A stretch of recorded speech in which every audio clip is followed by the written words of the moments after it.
Hi, and thank you so much for watching this video here, and today I'm going to share with you about the art of storytelling.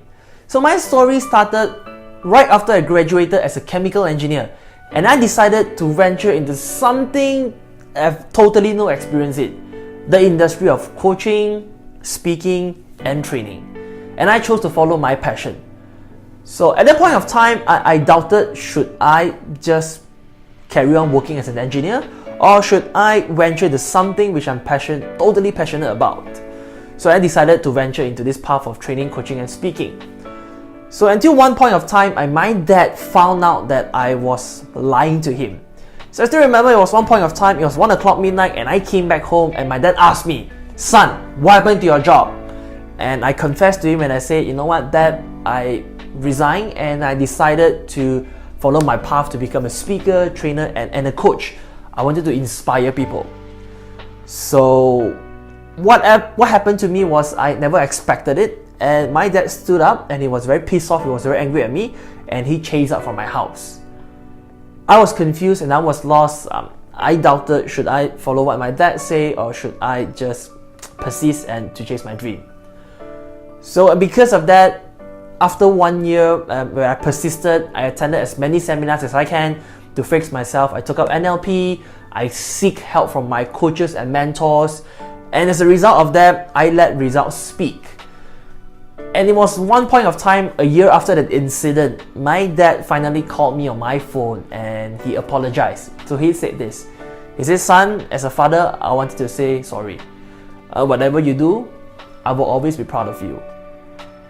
And that's the point that I realized that when you do your best, God will handle the rest. Tough time don't last, tough people do. And the reason why I share this story, because I believe that every person, your journey is a gift. And it was over the course of last week where I met one of my coachee, where she told me that, "You know what, Wesley, I'm preparing for a presentation. I'm going to do a business opportunity preview where we're going to recruit people into the business." And I asked her, "So, yep, have you prepared?" And she said, "Yep, I know everything inside out, but I just couldn't find an interesting introduction." And I asked her, I say, how is it possible? Because your story is a gift. And it was exactly this format where I shared with her, and she finally walked away with a system where she can properly introduce herself that can inspire people. And let's get to the point straight away right now. I'm going to share with you about the art of storytelling. So before I help you craft your story, I'm going to share with you that a structure on how Pixar, Disney and how TEDx, TED Talk speakers, how they craft their story. And let me just introduce you to these 6 points right now. So number one is to ask yourself, how did you first started? So what's the starting point? And what normally a starting point is something that's mundane, predictable, and it's repeatable. So in her case, that my coachee that I met, she was a banker for the past 8 years, every day in and out, mundane job, routine, and it's just the same thing every single day. No dream, no life purpose, no desire in life. So number two, challenge. Along the way, because of this mundane process, what were some challenges that you encountered? So in her case, the challenges were debt more than salary, no purpose, no dream, very predictable life. So what were some challenges that you encountered back then? Number three, options. So what I mean by options, at the point of time where you were stuck with the challenges, what were some options that you encountered? So maybe the options, number one is you stay in the same routine, 9 to 5 job every single time, or another option of yours to do freelance, or another option of yours is to start up a business. So in her case, she was exposed into the industry of real estate, and so she decided, should she continue working 9 to 5 or should she just venture into a new industry of real estate?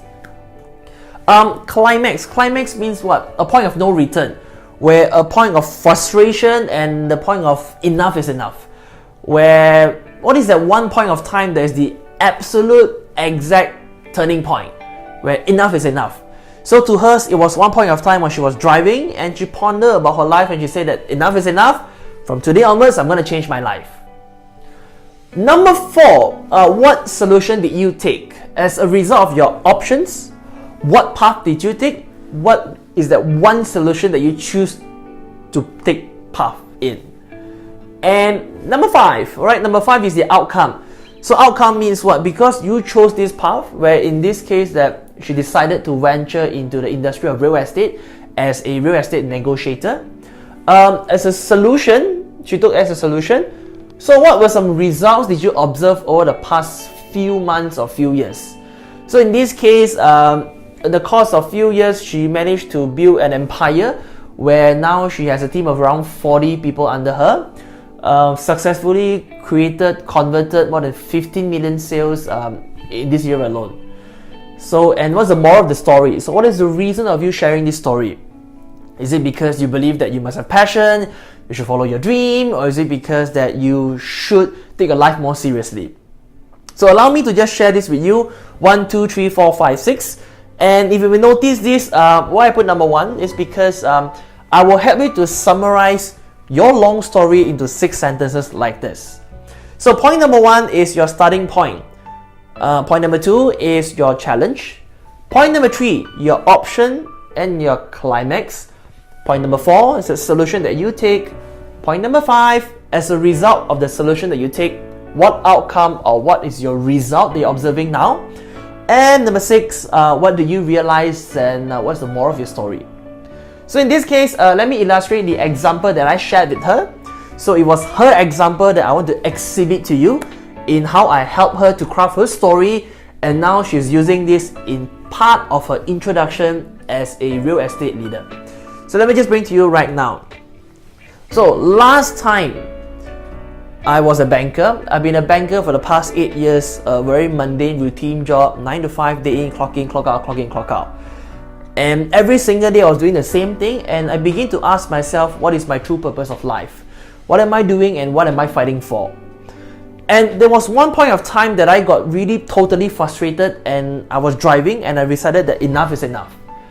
And it was a point of time that I encountered this opportunity to venture into real estate.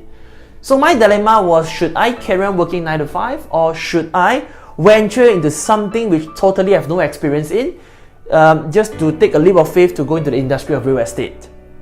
And I decided to give it a try because I don't want to be stuck in this 9 to 5 job anymore.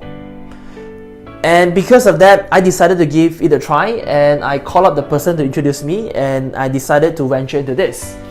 I started doing part-time, and as I observed result, I then venture into full-time. It has been the past 3 years I've been doing this, and I'm very grateful that as of now, my personal best in a single year, I managed to convert up to 15 million sales, and I now lead a group of 40 people under me.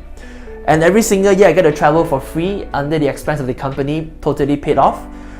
And until finally I realized that everybody has a dream.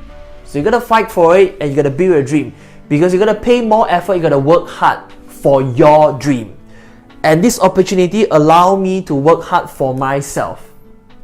So in a very short 6 points, how do you craft a story of your introduction? So it's an extension of what I call the Pixar pitch. If you have not watched the previous video, you may want to revisit the part of the Thursday treat so you can get more idea of what I shared with you today. So try it and have fun. If you have any questions, speak to me. And with that, thank you. Signing off, Wesley Chan.